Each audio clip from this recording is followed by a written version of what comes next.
Welcome to Big Mike's Real Reviews, and I am Big Mike, and today we're going over episode 5 of Falcon and the Winter Soldier, entitled Truth. And man, that reaction pretty much says it all. I'm going to go ahead with my review first, and then we're going to get into the breakdown.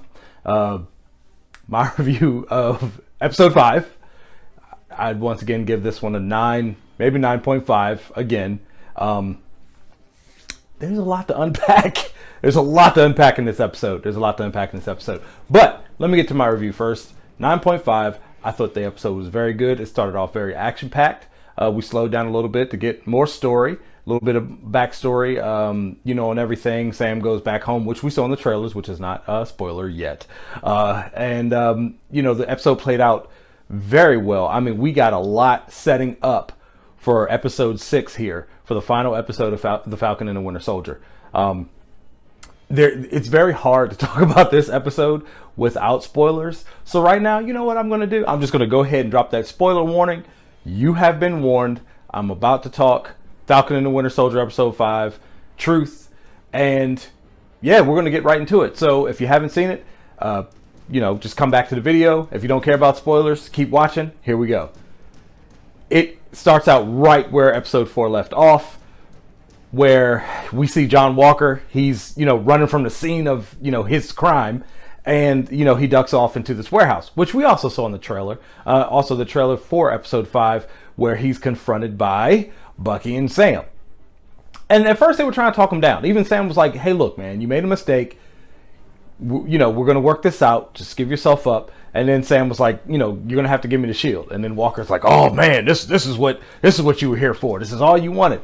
And he's like, you don't want to do this. And Bucky's like, oh yeah, I think we do. I think we do. And the fight ensues. And man, was it a fight. I mean, I barely sat down watching this entire episode. I was on my feet, just like amazed by it. It had those Civil War feels to it, to where, where Bucky and Steve and Tony the three of them were fighting. It was kind of like that. Instead, this time Captain America was getting teamed up on, or, John Walker. He not my Captain America. You know what I'm saying? John Walker is not my Captain America. So, it was a pretty brutal fight, because John Walker not only has a super soldier serum, it has, I don't know if it's changed him a bit, or you know what I mean. The super soldier serum kind of brings out of what you are, who you are, more. So I don't think John Walker was very stable to begin with, and you can see that stability starting to wane, especially even in the first scene. I mean, you can tell he's a little off right now, or a lot off. And, he's fighting Sam and Bucky, and they're having a pretty hard time with him. I mean, even Bucky struggled a bit. Those are the two super soldiers that were going up against each other. Sam used his technology to help him out in the fight, even though at a point John Walker's crazy butt ripped off Sam's wings, and, Bucky finally finished him off, gave Sam the shield, and was like, let's go. So we get to he didn't get John Walker, when he went back to the government, he didn't get dishonorably discharged. They said just because of his previous record, he was just being discharged, and he got no benefits or anything else like that. Which, I mean, with his service and everything, it's to me, it's kind of like a gray area. Whatever. He didn't get any of his benefits. He was pretty pissed off about that, of course. And after that scene, we get to the reveal that everyone has been talking about and speculating about, and everybody was wrong once again. I don't know how. Everyone's always fooled. I learned everything from WandaVision. Okay, in WandaVision, I was on the hype train like everybody else. You know what I mean? I was like, all these speculations, who we're going to see, believing all these leaks.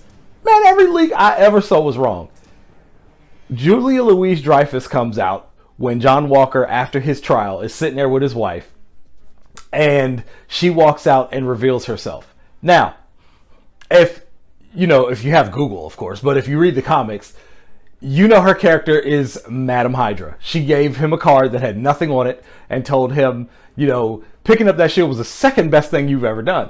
And she was like, oh, the first best thing. She was like, oh, besides marrying your beautiful wife over here, is picking up the phone when I call. And I was just like, okay, that's the big reveal. The big reveal is Madam Hydra. So now we know for a fact, which we all speculated, that Hydra is still, working behind the scenes. I think they just kind of like ran into a hole after the whole Captain America Winter Soldier reveal. And then they're still working behind the scenes. Hydra never really goes away. You know what I mean? They're the gift that keeps on giving. You know what I mean? So Madam Hydra sees John Walker and pretty much, tries to recruit him or is going to recruit him. And I believe that they're gonna kind of do like the Hydra cap thing. I don't know if John Walker necessarily is going to wear like the Hydra cap costume or anything like that, but I do believe like they're setting up for kind of like the MCU version, I guess. Like it's not going to be like an alternate Steve Rogers like it was in the comics.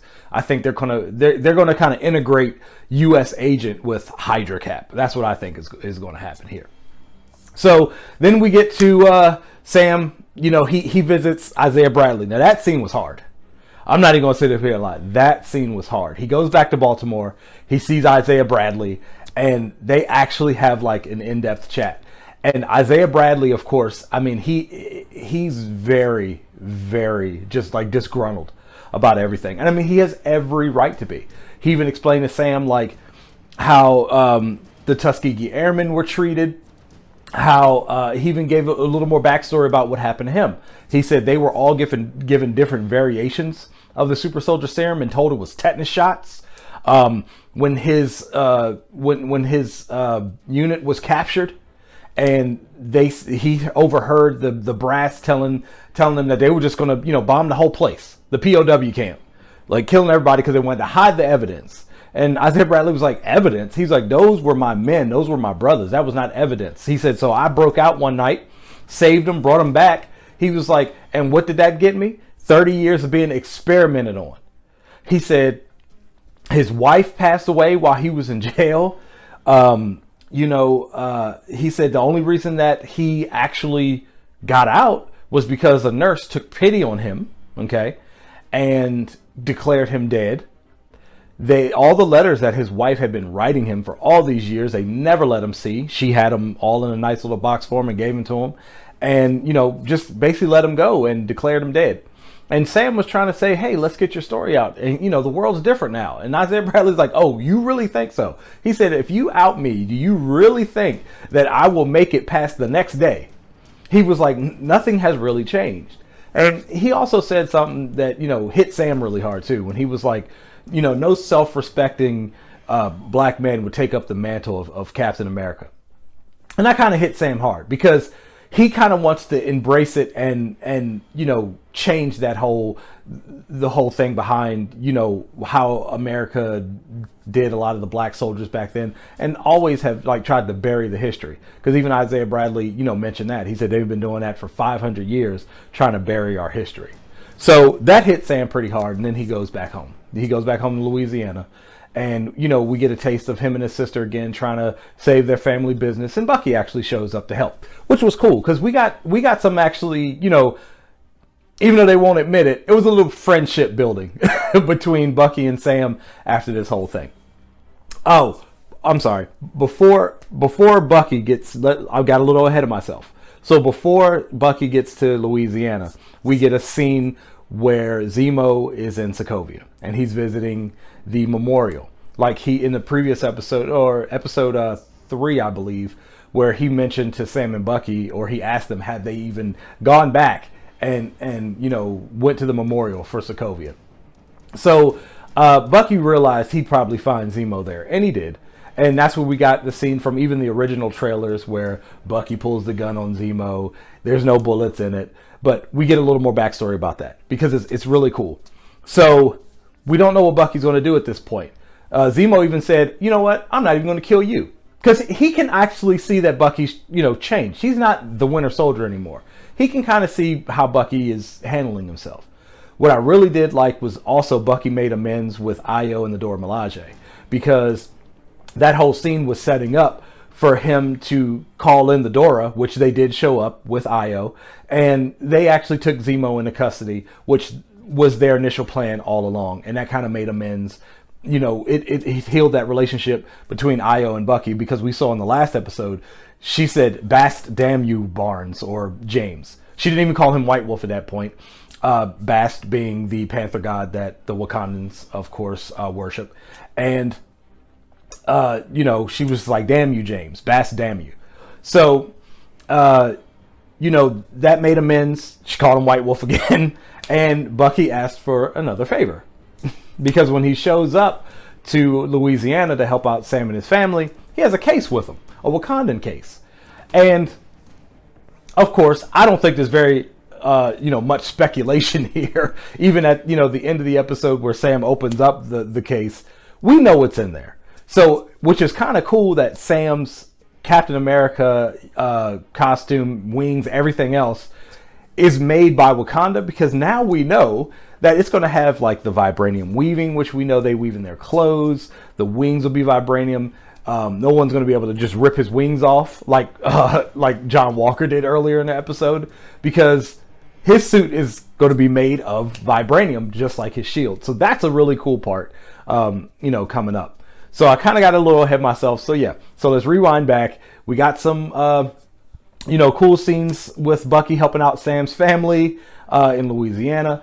Them training with the shield. We kind of got a little Rocky montage, you know, with Sam training, you know, with the shield and learning how to do, you know, Steve's all cool flip tricks and all that kind of stuff while catching the shield and everything. So all of that, you know, was really cool. And we get back to the Flag Smashers, you know, at the end of the episode. Now they're in New York and they have some things planned. And they had things planned at the GRC. So when the senators and all the leaders of the GRC is saying they're going to, you know, go ahead and ship these refugees back to their countries, basically deporting everyone that has been there, they had, you know, moles within the government. And that's what we see in the episode 5 trailer with, you know, all of it looks like a room that was, you know, red with alerts and everything's being sabotaged. So we didn't get a resolution of what exactly was happening. It kind of cut there, but we know they've sabotaged the GRC, and I don't know if they're going to blow the place up, kill all the people in it. It kind of didn't show what happened, but there's definitely going to be, you know, some ramifications and implications there from what happens at the GRC. So that's how pretty much the episode ends. Sam said he's going to take it from there. He opens up the case, and of course they don't show what's in the case, but we all know what's in the case. Sam has his Captain America uniform that is made from Wakanda by the Wakandans, and I am 100% sure that it is made of vibranium, because it has to be. It's from Wakanda. So that's actually really cool. Then the credits roll. Then we get a mid-credit scene. Crazy ass John Walker working on his own shield. So I was a little surprised by that, because I was expecting, okay, so he gets visited by Madam Hydra. Okay, Madam Hydra visits him. Don't you think she would have made the shield? Like, but I mean, still, I mean, it makes sense. He's making a shield. I mean, you know, he's a little off. I don't know what he's making it of. It obviously isn't vibranium, because you can't just manipulate vibranium like that, and like just in a regular like steel shop, like, you know, he was. So I'm assuming it's made of steel or some kind of like alloy or whatever. Definitely it's not vibranium, but he's working on his own shield, because of course he cannot give this up. Because one thing I did miss earlier on in the episode, John Walker visits Lamar's family, you know, and he lies to them, basically saying that the guy that he killed was the person who killed Lamar, which we know was Carly, but he wanted to give Lamar's family closure because he was very close to Lamar. He was very close to the family. He said, you know, if you ever need me, I'll be here for you. And, you know, that's when, you know, he leaves. And apparently they were just showing like the mid-credit scene was as he leaves there, because he looks at this poster on the wall. You know, all the posters during the first episode that premiered where it's like, oh, Cap is back. John Walker Cap, he's back. You know, and all this kind of stuff. So he looks at that poster, and he just can't give that up, because we saw even in the trailer for episode 5 where John Walker, when he was talking to the senator, at his trial, where he was saying, "I am Captain America." So he just cannot, give that up. He just can't give it up. So that was the mid-credit scene we saw there, and it sets up for episode 6 very well. Even one last thing, when Sam, his wings were broken, and we see Torres come back in, because this is the first time we've seen Torres in a while. So Torres comes back in, and he's like, "What happened to the wings?" And Sam kind of gives him a little short explanation or whatever. And then when Sam's walking out and he's holding the shield, he's leaving his wings back, and Torres is like, "Hey, what are you doing? You're leaving your wings." And Sam looks at Torres. He's like, "Keep them." So we know, from the comics that Torres does become, the new Falcon, even though in the comics he was experimented on by the Power Broker, and he was this human bird hybrid type thing, which I pretty much was sure they weren't going to do in the MCU, because that'd be kind of silly. So he'll probably just fix the wings up and become, the new Falcon as Sam transitions into the new Captain America. So I really, really enjoyed this episode. Really enjoyed it. Let me know what you guys thought down in the comments below. Please don't forget to like and subscribe. Share with all your friends. Please hit that bell for notifications so you can be notified of all my latest content. And once again, thank you for watching, and see you next time.